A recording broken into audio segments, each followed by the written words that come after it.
Oui, ça fait 2 ans environ, oui, depuis 2017 que cette loi a été votée au Bénin, la loi portant interdiction d'utilisation des sacs plastiques au Bénin, sacs plastiques vraiment qui ne sont pas dégradables. C'est de cela en réalité qu'il s'agit. On se pose la question de savoir mais à quand l'application. Nous avait dit normalement 6 mois après, ça devait être déjà entré en application 6 mois après le vote bien sûr de cette loi.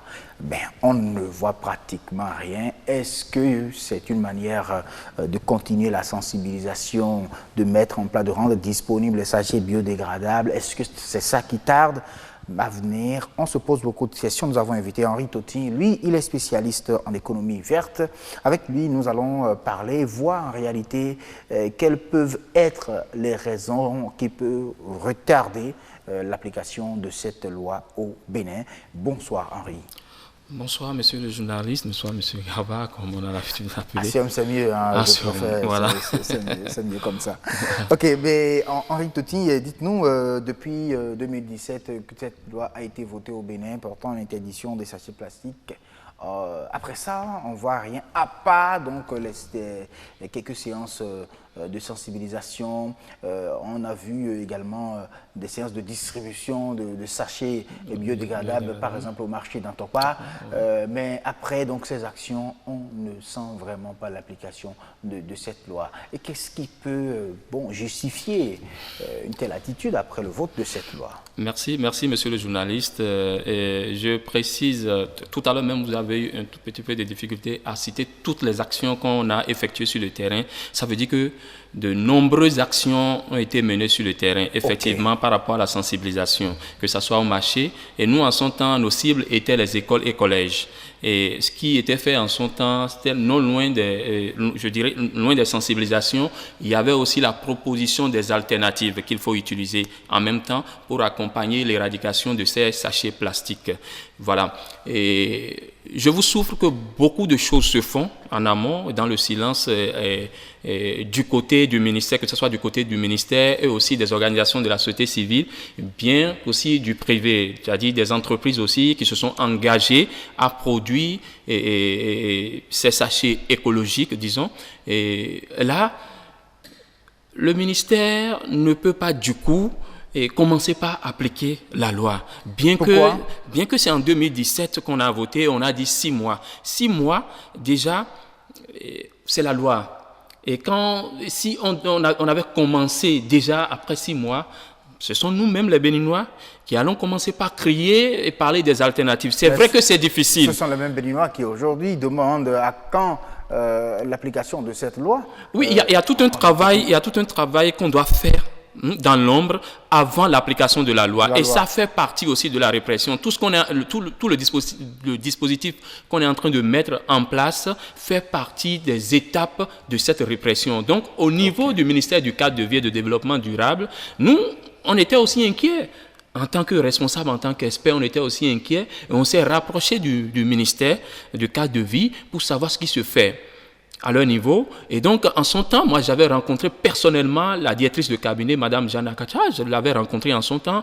Et l'exposé qui m'a été fait, j'étais vraiment sidéré par l'exposé qui m'a été fait en son temps, parce que les alternatives dont on parle, il faudrait les vulgariser, vérifier toutes ces alternatives, si vraiment ces alternatives sont des alternatives vraiment écologiques qui vont pas nous porter encore de préjudice demain. Parce qu'il y en a, hein, quand juste au lendemain du vote de cette loi, il y en a un qui nous présentait des sachets de couleur des orceaux, voilà, rouge, multicolore, voilà.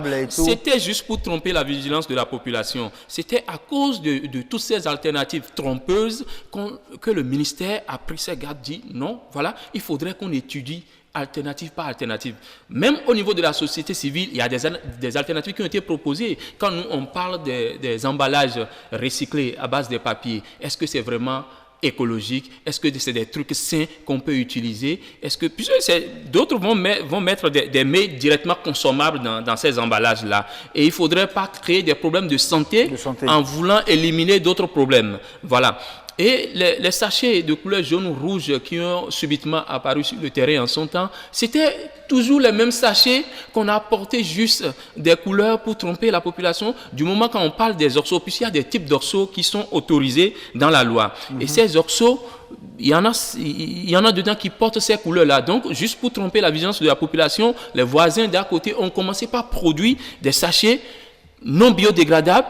Et on met l'étiquette OXO. OXO. Voilà. Aujourd'hui, avec le dispositif du ministère du cadre de vie, tous ces produits doivent prendre par un cabinet qui doit vérifier l'authenticité de ces produits avant qu'on aille même, avant qu'on les amène sur le marché public. Alors, ça dit que ce sont des dispositions prévues donc par cette loi. Bien sûr, la loi qui a prévu l'interdiction, en même temps, a prévu des dispositions. Donc, même l'utilisation de ces sachets autorisés, la gestion même de ces sachets après usage, c'est des dispositions qui ont été prises en compte dans la loi. Donc, il ne faudrait pas se jeter... Il faut mettre en place d'abord les outils. Voilà, il faut mettre en place des outils, tout le dispositif, et dès qu'on commence la répression, vous-même en tant que citoyen lambda, vous allez voir de façon claire que tout a été mis en place. Donc, on n'a pas besoin de vous obliger à aller vers ces alternatives-là.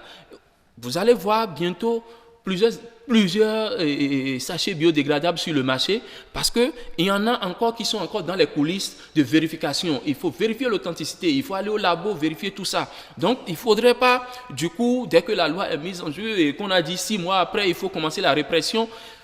Nous sommes toujours en étape de sensibilisation. Même en pleine répression, la sensibilisation aussi, il y a une sorte de répression. C'est une sorte de répression, c'est une répression très douce. Parce que quand vous sensibilisez, on vous refuse d'utiliser le sachet plastique, c'est aussi une sorte de répression. Alors, est-ce que dans les dispositifs, les dispositions prévues donc, par cette loi, oui. Il n'y a pas le fait d'interdire l'entrée des sachets plastique non biodégradable sur notre territoire? Mais il y a un travail formidable déjà qui se fait au niveau de nos frontières. Il y a toute une difficulté aujourd'hui de faire entrer facilement ces sachets. C'est déjà un bon début. Okay. C'est déjà un bon début, ce qui encourage nous autres en tant qu'experts ou d'autres organisations de la société civile à continuer la sensibilisation. Mais nous sommes dit, même vous allez voir, plusieurs organisations de la société civile ne se sont pas arrêtées à la sensibilisation. D'autres ont poussé la curiosité de mettre en place des alternatives écologiques. Vous allez voir aujourd'hui, même dans nos restaurants, des calebasses qui sont mises en place aujourd'hui, même pour prendre de la bouillie et autres, c'est des calebasses. Et aussi, il y a d'autres pratiques endogènes comme l'utilisation des petits bols en aluminium qu'on utilisait il y a de cela 40 ans pour faire de la glace. Au lieu de les mettre en sachet. Donc, pour prendre de la glace, vous devrez venir avec votre glacière ou un petit objet pour recueillir tout ce que vous voulez prendre comme glace. Donc, parce que quand on va supprimer complètement ces sachets plastiques non biodégradables, il n'y a pas que les sachets biodégradables qu'on peut utiliser comme pour résoudre le problème. Bon, voilà. Il y a maintenant qu'on réfléchisse à créer d'autres alternatives beaucoup plus utilisables. Donc, ça amène les uns et les autres à voir en réalité ce qu'on utilisait avant que les sachets n'arrivent. Bien sûr, je vous donne un exemple très concret. Au niveau des pharmacies, aujourd'hui, vous allez constater que déjà, à ce niveau, ça a vraiment pris. Ça a commencé. Et ce n'est pas une volonté unanime, hein, c'est juste parce que l'État a mis un peu de pression pour que déjà ces entreprises donnent de bons exemples. Voilà, parce que c'est des structures de santé après tout. Voilà, donc l'exemple vient déjà de ces grandes structures. Au niveau du ministère aussi, vous allez constater aujourd'hui que même le ministère phare qui fait la promotion de cette loi, les sachets ne rentrent plus dans ce ministère. Si vous devrez apporter même des objets et autres, c'est dans des emballages écologiques. Des tissus recyclés et votre sac que vous pouvez porter à longue durée, bien sûr. Voilà. Donc, qui rentrent dans ces ministères. C'est déjà des dispositifs. Voilà. Donc, le ministère seul ne peut pas faire ce travail. Donc nous, en tant qu'experts, nous accompagnons le ministère dans une répression très douce, qui est d'abord la sensibilisation et la proposition en même temps, parce que vous ne pouvez pas sensibiliser sans proposer des alternatives. Donc nous sensibilisons, nous proposons aussi des alternatives à ces populations. Puisque aujourd'hui, si on commence la répression, la petite punition, si je dois utiliser des termes simples, c'est au moins 100 000 francs comme répression. La plus petite. La plus petite. C'est au moins 100 000 francs.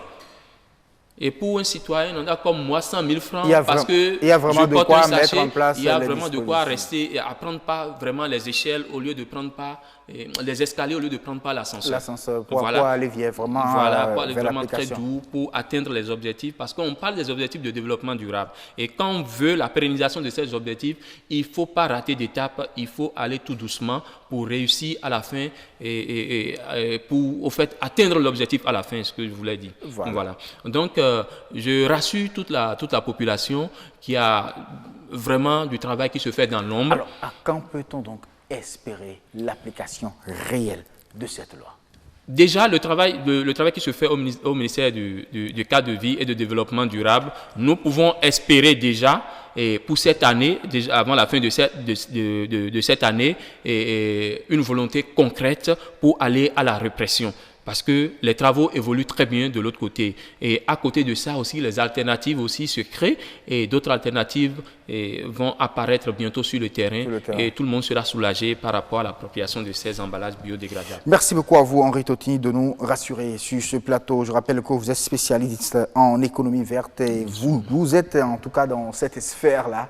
Donc vous nous êtes venu avec beaucoup d'informations ce soir, puisque nous sommes dans le mois de l'environnement. Il y a de quoi s'interroger bien évidemment sur cette question-là. Merci d'avoir satisfait notre curiosité ce soir. On comprend tout simplement que nous sommes donc dans un début d'application de cette loi. C'est un processus, tout un processus pour donc y aller. Merci à vous et à très très bientôt.